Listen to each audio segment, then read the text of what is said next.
Welcome and thank you for tuning in to the 412 Double Play Podcast. I am your mostly voiceless host, Michael Castrogano, broadcasting from downtown Pittsburgh following the doubleheader today. Man, this freaking team, it was screaming a lot, sadly in the first game, happily in the second game, and then sad again because it's just a rough stretch right now. And now I sound like the worst Muppet on Sesame Street.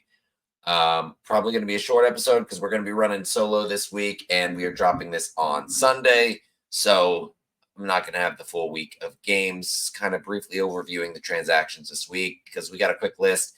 Lefty reliever Joey Wentz was claimed off waivers from the Tigers. Domingo Germán DFA to clear a spot. I feel like 99% of Pirates fans probably breathed a nice sigh of relief when they saw that news, even knowing that Wentz can't be a huge upgrade because he's DFA'd by the Tigers, but you have to understand Germán just wasn't giving you what you needed there. So hopefully Wentz can find some kind of feel for the team. Remains to be seen on that. Additionally, Joey Bart activated from the injured list ahead of Friday's game, which was rained out. We'll talk about that in a second, with Billy McKinney DFA'd. McKinney didn't really have that big of a role on the team. Kind of felt like they were just throwing him out there, including in one particular game this week. Again, we'll bring that up in a second. But I didn't feel like he was really meshing. Didn't feel like he was one, he wasn't getting great playing time. And for a second thing, he wasn't succeeding when he was getting playing time. So happy trails to both Germán and McKinney. Hopefully they land somewhere. And hopefully, I apologize, but it's not here. You can tell by the tenor of my voice, or timbre, however you would say that I'm very serious. The team this week also received their Arizona Fall League assignment. Pirates prospects will be on the Scottsdale Scorpions with the Toronto Blue Jays, San Francisco Giants, New York Mets, and those same Detroit Tigers. So in previous years, they've been on kind of different teams. It bounces around, and they've had a run of success. So we'll find out probably shortly after the season ends exactly which prospects will be heading to the Arizona Fall League. Again, not big changes. The one interesting thing is that Bart was activated and will be on the team with Yasmani Grandal and Henry Davis. We currently are carrying 3 catchers. They presumably will all be in catching roles. However, I don't know exactly how Shelton will manage that, and I'll bring that up, obviously, with the weekly recap. Starting off this week with the Cubs series, started great, went great, and then ended horribly. Rematch, this time in Chicago. Jared Jones made his second start since his return from the IL last week. He looked a bit more like himself. 6.1 innings, 6 hits, 3 runs, 1 walk, 4 strikeouts. The Cubs starter, Jameson Taillon, he held the Bucks bats at bay through the first 7 innings. Only got a handful of base runners in that time. Bucks battled back against the Chicago bullpen. Brian Reynolds got a game-tying 3-run homer in the 8th, followed by a go-ahead shot by Kutch in the same inning. They added on an insurance run with an RBI single. Nick Gonzalez, the kid's just an RBI machine. He's really been hitting well since coming back from the IL himself. Wasn't needed as Jalen Beeks, Aroldis Chapman, and Domingo Santana. Dennis Santana, that isn't correct. Dennis Santana, I apologize, pitched the final 2.2 innings without allowing a run or hit, walking 1, striking out 2 between the 3 of them, as Pittsburgh took game 1 by a 5-3 score. Game 2, Paul Skeens going against Kyle Hendricks, making a surprise start for the injured Justin Steele. Skeens wasn't super sharp, got squeezed a little bit, ended up walking 4, striking out 6, 4 hits through 5 shutout innings. When his fastball's not working, he goes to the splinker. When the splinker's not working, he goes to the slider. Slider, he goes to the changeup. The changeup was so good this week. He got 11 swings on the pitch, and they whiffed 10 times. The one contact was a foul ball, pretty much straight back. Crazy the kind of stuff this guy can do. Rowdy got the offense started with a 3rd inning 2-run single, while Jared Triolo, who has been surprisingly solid lately, hit a 3-run shot in the 7th. As the pitching kept Chicago off the board in a 5-0 shutout. Unfortunately, Game 3 Was not fun on either side of the board. Bailey Falter, he was bumped out of the game with Domingo Herman making a spot start, not particularly effective one, lasting just 3 innings, allowing 7 runs, 6 earned off 9 hits, 1 walk, and 3 strikeouts. The rest of the bullpen, which included another relief appearance by Rowdy, didn't fare well either, as they allowed a combined 5 additional runs. The worst part, the Pirates did not get a single hit, as they reached base via 2 walks, 3 errors, and that's it. Shota Imanaga and 2 relievers combined to no-hit the Bucks in a 12-0 loss. Note on that, Shelton removed Reynolds and IKF in the bottom of the 7th inning, replaced them with Billy McKinney and Alika Williams. Also, which, if you guys are listening to this, you have to know by now, he snapped at Post-Gazette beat writer Noah Hiles during the postgame for asking about Rowdy pitching in the 9th inning. And I see a couple sides on this, so I'll go ahead and weigh in with my 2 cents. One, the question was one that Noah kind of had to ask, and I'm not gonna defend Shelton's reaction on that, but Noah had to say, "Hey, you're down 11-0 in this game. You pitched Rowdy." I also feel like Shelton was already throwing in the towel by taking out Reynolds. IKF hasn't been great, but you're taking out your leadoff hitter and your top offensive contributor for 2 guys who assuredly are not either of those things.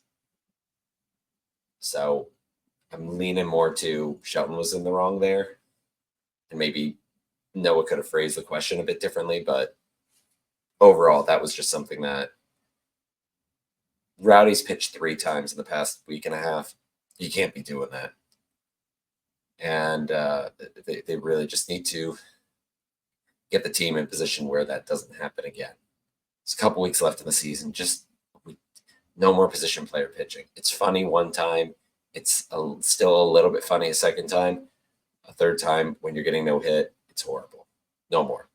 Back home this weekend against the Nationals, Bailey Falter on the bump for the Thursday game. Didn't look good early. He allowed 3 runs in the 1st inning. He just hung a bunch of pitches. You're watching him. He's kind of just he's throwing. He's not pitching. He's not locating well. Got some shaky defense too. Some wild pitching by the Nats led to a 9-walk, 8-hit game for the Pirates. Getting 9 walks and 8 hits. I think they struck out 5 or 6 times, something like that. Pirates played in 9, including 2 on bases loaded walks, as the Nationals were doing their best Pirates impression, as the Bucks won the opener 9-4. But doubleheader today. And it should go to both games. Got the lack of voice to show for it. And not great. Offense couldn't get going. There were no hit through the first 6 frames. Nicky G single in the 7th broke up the no-hitter. Rowdy Tellez bounced one in the river right after him, got us on the board. Gonzalez got another RBI in the 9th, but the Nats had played at 5 by that point, and the Bucks fell short with Brian De La Cruz grounding into a bases-loaded, game-ending double play in a 5-3 loss.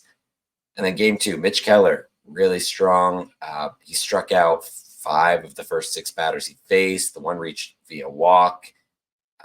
Was getting into some long counts early, but still managed to last a while. 6 innings, 7 hits, just 2 runs, no walks, 8 strikeouts. I think he was at 90-ish pitches when he got taken out. Potentially could have come out for another one. The Bucks had plated 4 runs by that point, but Ryan Baracki comes on for the 7th, gives up a 2-run homer. Dennis Santana settled it for the 8th, scoreless frame. Pirates had played 2 more. And then Chapman comes on in the 9th, and after getting 2 of the first 3 batters out, he just can't finish the job. Strikeout, walk, strikeout, RBI single, RBI double. And then finally, Shelton takes him out of the game. We're down by a couple runs at this point. Holderman comes in, walks the bases loaded before getting a fly out to center. Unfortunately, Pirates go down in order in the bottom of the inning as they lose 8-6. And it's just frustrating when 2 games in one day against an opponent who you have to feel you're at least a little bit superior to. And I know the Nationals are an up-and-coming team, and they've got a lot of talent. I really like DJ Hertz. I feel like, okay, he made us look stupid because he's got great stuff. The pitcher today, Mitchell Parker, was not as good. Um, we just kind of beat ourselves. And there was an instance in the top of the ninth inning where with those two outs, a line drive was hit to Connor Joe, and it went in and out in right field. It went in and out of his glove. Could have been the game-ending play. Unfortunately, that was the one where the go-ahead run scored because Joe. I saw it live, saw it as it was happening, and I don't know if he hit his chest and the wind got knocked out of him, if he hit his head, if it just like the glove hit. He was really shaken up afterwards, possibly emotionally, possibly physically. I mean, it's a frustrating thing to happen. It's frustrating that like now we're looking to hopefully split the series on Sunday instead of saying, oh, you know, we're going for the sweep or going for a series win because the team just did not play how they should in either of the games today. And yeah, that's on the players and it's potentially on the coaching. And I'm sure something's going to fall at some point on here because you really just need to be able to tighten things up and eventually start getting some wins because it's not development anymore. Year 5 of this rebuild and the frustrations are, I'm a very optimistic fan, a very pretty optimistic, I think, podcaster, despite what my current voice would lend you to believe that I'm like, again, the most evil Muppet. I really had high hopes for the season. I think that the year could have gone a lot different than it maybe should have. And you look at some of those games in August, but at the same time, we can't change the direction of those games. We can only control what's happening in front of us. Aroldis Chapman was left in longer than he should have. He wasn't able to get the out. You're getting into a position where it's like, okay, he could potentially get this last out, but he could also blow it. So maybe just put somebody else in who you hope will not blow it, who can get that final out. And Shelton waited too long again. It's frustrating. It's frustrating as fans. It's frustrating for my voice. It's just frustrating across the board. But let's go ahead and look down on the farm. Again, we've only got a couple days on this. We're not going to include the Sunday results in this because it is Saturday night. It's actually after midnight because I got back here and was trying to rest my voice and sober up a little bit, honestly, before getting on to do this recording. But it's the final week in the minors for the A-level teams. I'm just going to point out pitching performances. The hitters are going to have another game, so I'm not going to take anything away from them. Starting off, Indianapolis at the Toledo Mud Hens. As of this recording, Indy has won 3 of 5 games against the Mud Hens. Thomas Harrington, another strong outing. He went 6 innings of 2-run ball, 4 hits, 5 strikeouts in his game.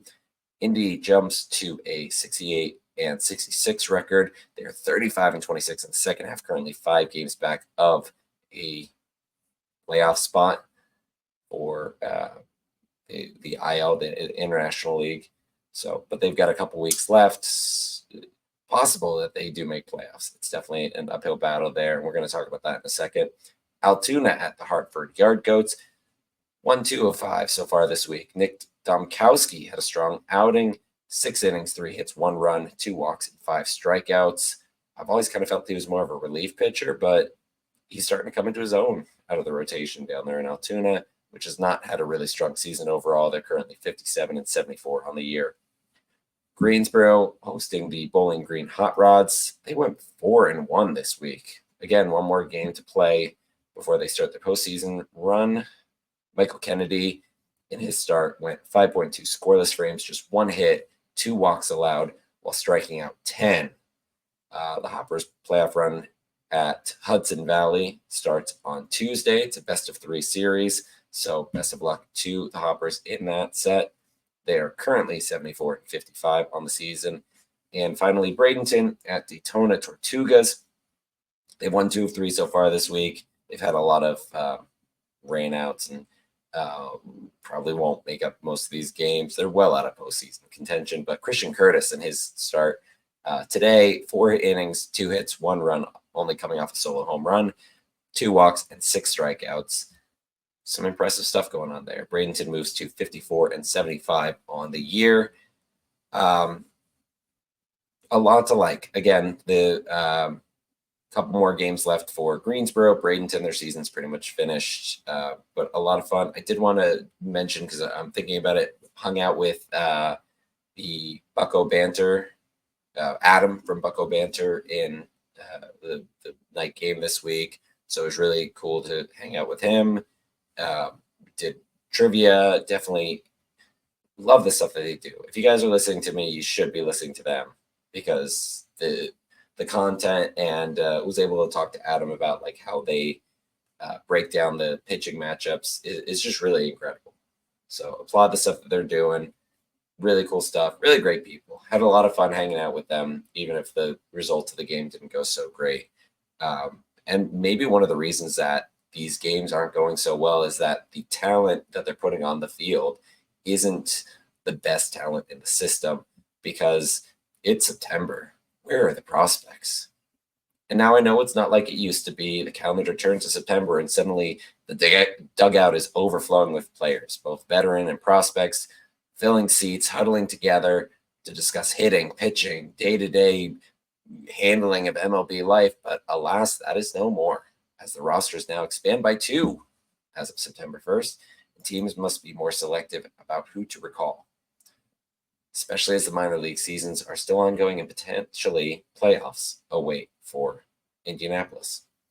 That said, it has been frustrating for many fans to look at the lineups, look in the dugout, and see all too familiar faces of players who have no real role on this team beyond this month, instead of some top hitting or top pitching prospects who, in fans' minds again, are wasting away in the minors.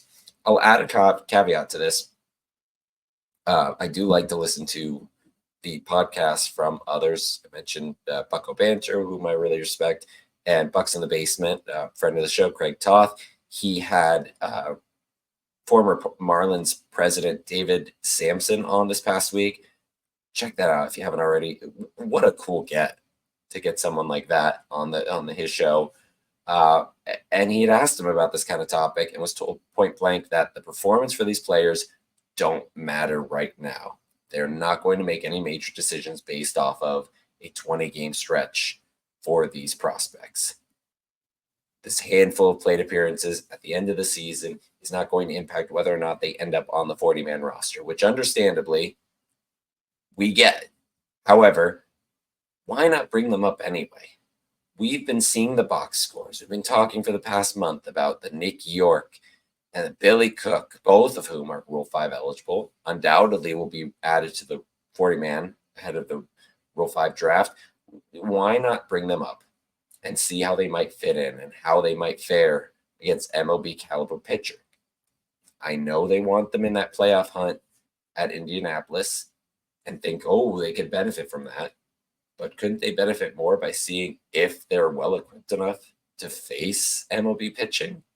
The cup of coffee that you should be giving these guys, instead of facing off and hoping to get some kind of Mickey Mouse 2020 World Series trophy down there. Now, the decision's already made, but the fans would be interested in seeing them play. And as of this writing, there are currently 2 open spots on the 40-man roster. So maybe 1 or 2 players have a sudden IL stint, and we get to see a little run from one of these guys. Or Matt Gorski, who had a 1.017 OPS over his last 19 games entering play today, the best on his team over the past month of games. Or Mike Burrows, who's starting to round back into form following Tommy John surgery last year. In his recovery, he has a 1.93 ERA over his last 5 starts and is already on the 40-man. I know Thomas Harrington, Bubba Chandler are most definitely not debuting with the Bucks this month. I think I can accept that. I'm hoping that we're going to see them early next year. But it would be nice to have 1 or more of the others on this list make their MLB debuts instead of seeing the same old on this team. Looking ahead, obviously, we've got 1 more game against the Nationals and then a 3-game set against the Marlins. Pitching matchups are still kind of TBD on that. I know we've got Skeens, we've got Falter. Final game is going to be up in the air. Luis Ortiz, obviously, pitch in the first game of the doubleheader today, so they'll need to kind of finagle that to figure out how that will work. And then they have an off day and the 3-game series next weekend against the Royals. Marlins do not have a super strong offense. We obviously saw that at the beginning of the year. They've only gotten worse since then with losing Jess Chisholm and I guess Brian De La Cruz. I suppose that made them worse. It's really hard to say, seeing how he does on our team, because he made the last out in both the first and second games today. Royals are a really tough team. Is the end of the home stand, I guess. There's only going to be another 3 games left after this. So if you're interested in going to see the games, going to see these guys this season, the Royals is a really interesting series. I won't be here for that series. Have family commitments. Otherwise, would have loved to. But you got to hope that this team's at least competitive in these series. Certainly, they have the capacity to do well against the Marlins. I'm looking at some of the names who might be the pitchers in that. Adam Aller, Valente Belozo. We've got Skeens going in game 1 and Bailey Falter going in game 2. If we lose that series behind those guys, we're having some real problems. But anyway, keeping it pretty short and sweet this week. I don't think I have anything else really going on. As we get closer to the off season, hopefully going to be talking to some people and getting, again, hopefully some fun guests heading into the off season. Going to do some collaboration with some other podcasts, as we've done in previous years, to provide just like fun content. It's been a slog of a season. I know it, you know it. We're all just kind of getting through and hoping that maybe next year will be better. But that wraps it up for this week's episode of the 412 Double Play podcast. Thank you for joining me. Follow me on the socials at 412 Double Play. Check out steelcity.com for all your news and updates about the Pirates from myself and fellow Pirates podcasters and writers. Link is always in the description. Follow the show, YouTube, Spotify, Apple Podcasts, wherever else you find your podcast, wherever else you choose to listen. It's going to be on all those kind of platforms. Thank you again for joining us this week. Hopefully we're going to have some better stuff going forward. Let's go, Bucks. Take it away, Sawyer. Ready, Jolly Roger, dude. Have a good one.